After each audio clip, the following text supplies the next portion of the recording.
បាទសូមជម្រាបសួរពុកម៉ែបងប្អូនទាំងអស់គ្នាបាទថ្ងៃនេះថ្ងៃសៅរ៍ទី31ឧសភាឆ្នាំ2025បាទថ្ងៃនេះគឺថ្ងៃសៅរ៍ដល់ចឹងទៅបានថ្វាយវត្ថុស័ក្តិសិទ្ធិបាទនៅរបស់តិចតួចបាទហើយថ្ងៃនេះសូមថតជូនបងប្អូនមើលលេងកម្សាន្តតាក់ទងចម្លាក់បាទថ្មីដែលទើបសាងរួចបាទនេះគឺរបស់បងប្អូនយើងទេបាទគាត់ថ្ងៃមុនគាត់ទៅវត្តនៅខាងពោធិ៍សាត់ហើយគាត់បានឈើកញ្ញូងហើយនឹងឈើខ្មៅយកមកបាទហើយឆ្លាក់ជាតួអង្គបាទឈើកញ្ញូងហ្នឹងថ្ងៃមុនឆ្លាក់បានតួអង្គមួយហើយបាទតួអង្គរៀងធំដែរបាទឥឡូវមួយអង្គនេះទៀតគឺក៏ធំដែរបាទកម្ពស់ប្រហែលជាជិត1 តឹកកន្លះនេះគឺជាចម្លាក់ដោយដៃបាទហើយឈើកញ្ញូងគឺរៀងក្រហមអញ្ចឹងបាទចម្លាក់ស្អាតណាស់បងប្អូននេះខ្ញុំថតដើម្បីទុកជាគំរូបាទថ្ងៃក្រោយចង់ឆ្លាក់អីចឹងគឺមានជារូបចឹងដើម្បីងាយស្រួលបងប្អូនយើងគាត់ចង់ឆ្លាក់ដែរបាទព្រោះថាតាមចាស់គេយកទៅវិញគឺលែងមានរូបហ្នឹងហើយបាទចឹងខ្ញុំថតទុកមើលចឹងបាទស្អាតຂະຫນាត់អាសនៈបាទហើយនឹងបងប្អូនបាទមានជាឈើជាអីចឹងបាទយើងយកមកឆ្លាក់ចឹងទៅល្អបាទយើងយកបោះខ្មែរយើងយកមកឆ្លាក់គោរពបាទល្អជាងយើងទៅយកបោះប្រទេសជិតខាងបាទព្រោះខ្ញុំឃើញមួយរយៈហ្នឹងឃើញបងប្អូនយើងខ្លះបាទទាំងអ្នកលក់ទាំងអ្នកទិញបាទគឺភ្លេចខ្លួនបាទគឺគាត់យកចម្លាក់សាងពីលោហៈបាទរបស់ប្រទេសជិតខាងបាទគេសាងជាលក្ខណៈជាកាក់អញ្ចេះបាទទីហោជាកាក់បាទប៉ិនកាក់អញ្ចឹងប៉ិនគេធ្វើជាលោកឪបាទលោកឪនៅប្រទេសគេបាទលោកឪផ្សេងអញ្ចឹងទៅប៉ិនមិនមែនខ្មែរយើងទេបាទគឺរបស់ប្រទេសជិតខាងហើយនឹងចម្លាក់ខ្លះបាទជាលក្ខណៈលោហៈអញ្ចឹងបាទប៉ុន្តែមានចាជាអក្សររបស់គេទៀតបាទមានអក្សររបស់គេនៅជុំវិញហ្នឹងបាទខ្ញុំគ្រាន់តែចង់ជម្រាបបងប្អូនទេបាទដូចថាសម្រាប់អ្នកលក់កុំចង់តបានបច្ច័យពេកបាទសូមគិតតាក់ទងជាមួយនឹងអាគមតាក់ទងជាមួយនឹងផ្លូវក្នុងផងបាទពីព្រោះថាបើយើងយកមកលក់ចំណេញបានបច្ច័យខ្លះប៉ុន្តែយកមកឲ្យបងប្អូនយើងនៅស្រុកខ្មែរគោរពបាទយើងទៅគោរពព្រលឹងដូនតារបស់គេអាហ្នឹងវាដូចជាមិនល្អទេបាទអញ្ចឹងយើងគួរគិតឡើងវិញហើយសម្រាប់បងប្អូនអ្នកជាវក៏អញ្ចឹងដែរបងប្អូនមើលដែរបាទខ្វះអីតួអង្គព្រះសង្ឃបាទសម្ដេចសង្ឃរបស់យើងតួអង្គមេតបរបស់យើងបាទតួអង្គផ្សេងនៅស្រុកខ្មែរយើងមកកណោបាទយើងអាច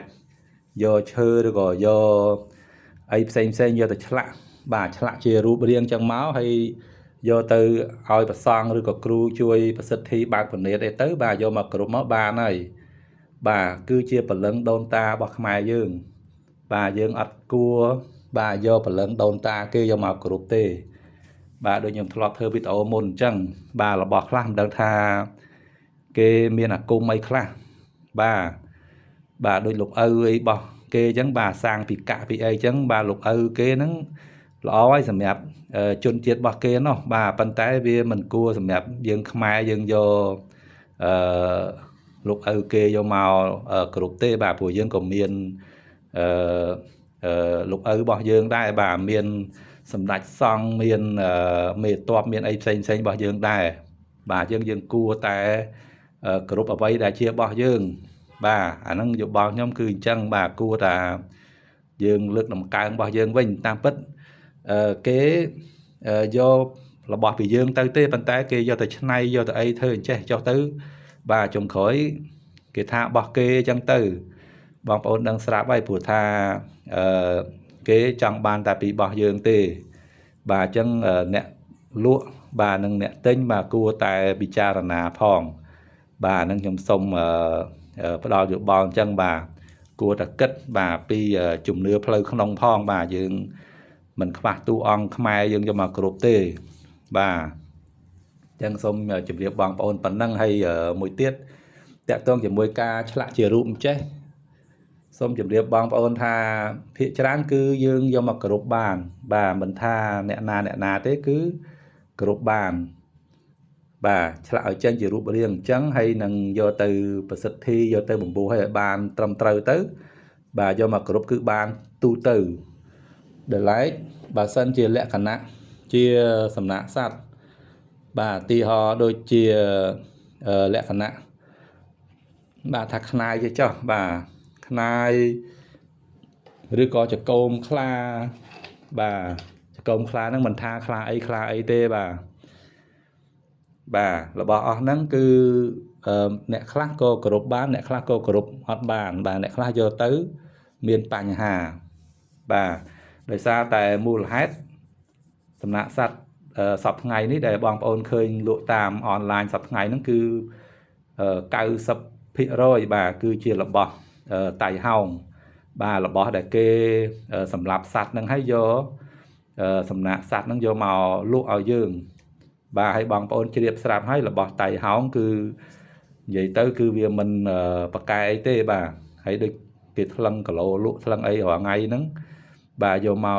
ពីប្រទេសជិតខាងយើងហ្នឹងបាទរបស់គេចិញ្ចឹមគេអីយកមកហើយថ្លឹងគីឡូលក់ហ្នឹងបាទគឺមិនប្រកែអីទេបាទបើយើងស្រឡាញ់ជាសំណាក់សត្វលុះត្រាតែសំណាក់សត្វហ្នឹងជារបស់តៃសាបាទរបស់តៃសាបានល្អប៉ុន្តែបើសិនជាតៃហោងគឺយកមកគ្រប់បាទអត់ល្អទេអញ្ចឹងអ្នកណាដែលដូចថាប៉ុនមិនដល់ឬក៏គ្រប់មិនសូវបានដិតដល់បាទឬក៏អ្នកគ្រប់បានដិតដល់ប៉ុនដល់ហ្នឹងក៏នៅតែមានបញ្ហាដែរបាទព្រោះរបស់តៃហោងអញ្ចឹងនេះគ្រាន់តែជាចំណេះដឹងឲ្យបងប្អូនជ្រាបបាទហើយយើងឆ្លាក់ជាអញ្ចេះប្រសិទ្ធិអីត្រឹមត្រូវគឺយកមកគ្រប់គឺបានទូទៅច្រើនជាងប៉ុន្តែគ្រាន់តែចង់ជម្រាបបងប្អូនថាអញ្ចេះធ្វើម៉េចយើងកុំចំណាយបច្ច័យច្រើនពេកបាទយកមកជាវយកមកឆ្លាក់អីចឹងព្រោះថាបច្ច័យយើងបាក់រកហើយរបស់ចេះបើសិនជាថ្ងៃក្រោយយើងចង់លក់ដូរអីក៏ពិបាកលក់ដូរដែរអាហ្នឹងមានតែយើងដាក់ចិត្តថាបើយើងស្រឡាញ់ឆ្លាក់យកមកទុកគោរពគឺគោរពតកូនតចៅចឹងទៅបើយើងសុខសប្បាយចេះតែឆ្លាក់យកមកគោរពបាទប៉ុន្តែ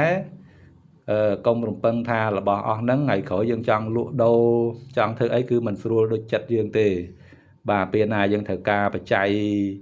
យកមកធ្វើអីបន្ទាន់ចឹងគឺយើងអត់អាចយកទៅលក់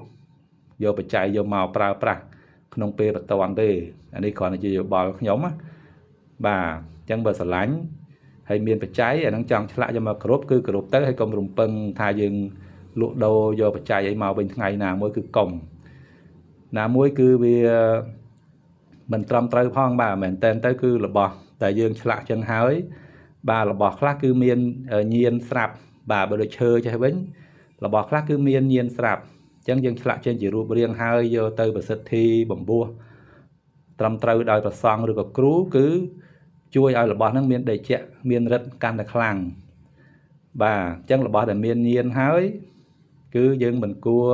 លក់ដូរទេបាទនិយាយតាមឲ្យត្រឹមត្រូវទៅណាបាទមិនគួរលក់ដូរទេបាទអញ្ចឹងគ្រាន់តែមុននឹងឆ្លាក់មុននឹងអីគឺយើងពិចារណាបាទទៅលើលទ្ធភាពរបស់យើងហើយនឹងថ្ងៃក្រោយគឺមិនងាយស្រួលក្នុងការលក់ដូរទេបាទបើសិនជាចង់ចែកឲ្យគេគឺចែកដោយ free អីចឹងបាទនឹងគ្រាន់ផ្ដល់យោបល់ចឹងបាទ